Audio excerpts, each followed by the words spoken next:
When you think about selling your home anytime in the near future, I'm going to walk you through some basic steps that will help you and me sell your house quickly and efficiently for maximum dollars in your pocket. So I'm going to go through 5 or 6 tips today that are really important. If you ever have any questions, give me a call, shoot me a text or an email, 805-458-4144 or bcarson@kw.com. So we're going to go over great ideas to get your home sold quickly and efficiently. I'm going to get after it right now. Okay, so number one, sounds kind of obvious, but a lot of people don't know. You want to optimize your home to look the absolute best that it can when you're going to start showing the house. Believe it or not, people make a decision if they're going to buy your house within the first 30 seconds of walking into the house, or even before they get into the house. So, step number one, make your house look good. What are people going to see in the first 30 seconds? They're going to see your yard. So you want to bump up that curb appeal. We've talked about that before. You want to get some flowers in the yard, make sure everything's cleaned up and straightened up and looking really sharp. Once people walk into the home, that first room they walk into is going to be a major impression. That's probably going to be the living room. So you're going to want to have that nice and clean and clutter-free. You also want to make sure you take like personal touches down so people can look at the house as if it was theirs. So take down those wedding pictures, those family photos and everything. Turn them around if you want on the wall, but just have them so people can imagine that place as their home, not your home. Probably next after they go into the living room is going to be the kitchen. So it's worth it to spend money if you're willing to do an upgrade in the kitchen, new sinks, countertops, flooring, anything that really ups the level of that kitchen and makes people get excited about having family meals and gatherings there. So that's the first 30 seconds. Curb appeal on the outside, walk it into that living room, no personal touches, and then the kitchen. You want to make sure the rest of the house looks good too, but remember, first 32 tip for selling your house quickly and efficiently is pricing your home correctly. It's very, very important that you get this right. I will help you at any time. I'm happy to run a market analysis on your neighborhood and your property, but this is super, super important. So you can't really list a home too low, but you can list a price too high. If you go too high, your house is probably going to be seen by a lot of people, not as many. You're going to keep some buyers from coming through if you're priced too high, but what's also going to happen is you're going to get lowball offers, if any at all. That's going to decrease the number of offers that you receive. So you're really better off if you can figure out that market value, get that sweet spot for the value of your home, and then list the home maybe just a smidge under that. Then the objective is to have a big bang open house weekend, the first weekend, and just make it like a Band-Aid. Give me your house for the weekend. Go ahead and go out of town. My colleagues and I will take great care of your house. It'll be on a digital electronic lockbox so we know who has come and gone. But the important thing is, if we have open houses for 3 days or 4, like Thursday, Friday, Saturday, Sunday, really long days, then come Monday, if we price the house correctly, most likely we're going to have a number of offers on the table. Those are written offers that we can review. So the advantage there for having all those offers, because we priced the house correctly, is that those offers are probably going to come in at asking price or even over the asking price. But if we have several offers that we're reviewing on Monday or early that next week after we went on the market, that gives me, your realtor, the opportunity to present seller multiple counter offers.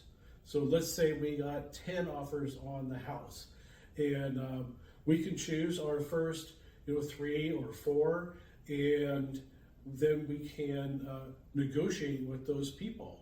We'll give them a seller multiple counter offer, and we'll say, look, sharpen your pencil, bring your highest and your best offer, or clean up these terms, or drop contingencies.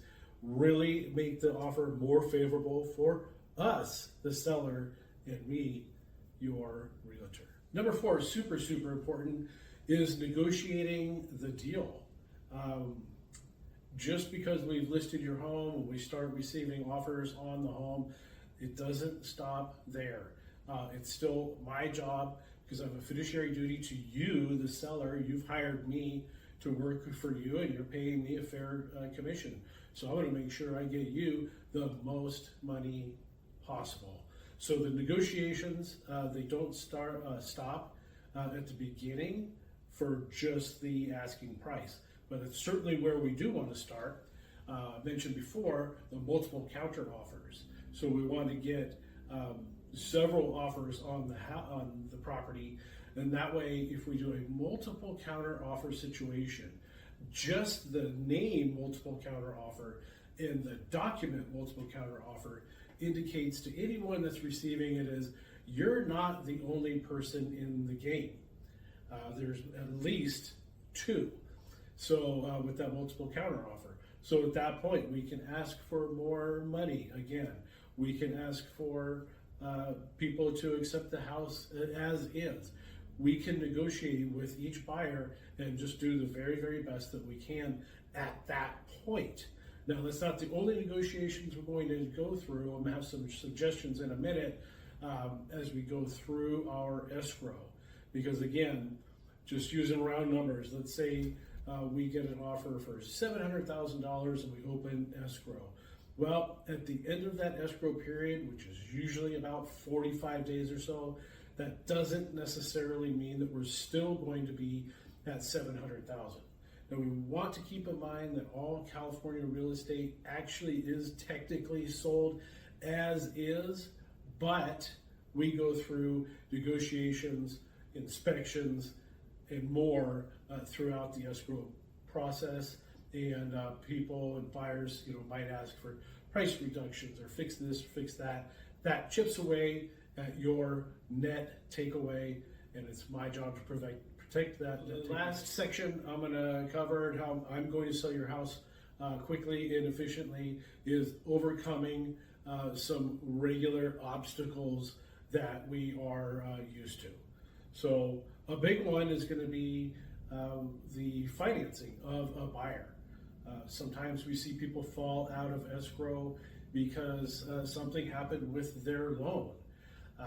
It's my job, when I'm looking at offers on the home, to get in touch with the lenders to make sure that your loan is, or the buyer's loan is in good shape. Do the very best that I can to do that ahead of time so we don't run into problems in the future. Speaking of avoiding future problems, here in Southern California, it is traditional for the buyers to hire a home inspector and to hire a pest inspector. Now, a home inspection generally costs between $500 and $600, and a pest inspection usually costs about $100. Now, when we're talking about such large numbers here on the Central Coast, our average homes are well into the $600,000-$700,000 range and well beyond. I always recommend to the seller, even though it's not really traditional, let's go ahead and hire a home inspector and hire a pest inspector and have those inspection reports available to our buyers. I can upload them to the MLS and have them available to buyers. So then a buyer's agent will hopefully download those reports and hand them to the buyer and say, Mr. and Mrs. Buyer, this is the house you're bidding on. It's 123 Main Street. here are the reports. We know there's $5,000 worth of Section 1 pest work, and we know that it needs a roof and that the electrical is shot, or what have you. Hopefully your house is not in bad condition like that. But the point is, we're being upfront and we're providing that information to them. That way, when they're writing their offer, hopefully they're going to have that in mind. They've already read those reports and they're writing their offers accordingly. So the reason why we want to do this is, for that $600 or $700, we're hopefully going to save a bunch of money in the future. So the same situation, if we don't get those home inspections and the pest inspections, we follow the traditional Southern California way, and we have the buyer do that during their 17-day due diligence period.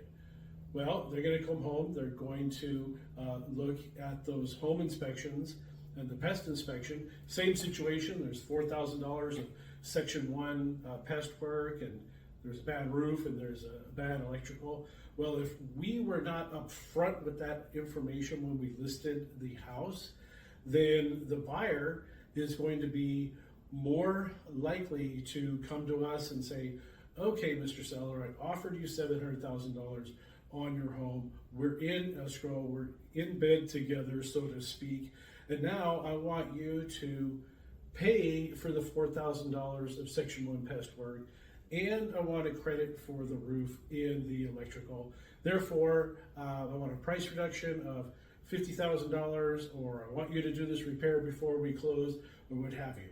Again, that's going to chip away at the seller's net takeaway, and it's my job to protect that. So let's be upfront and open and honest, and let them know what's happening, and they can write their offers accordingly.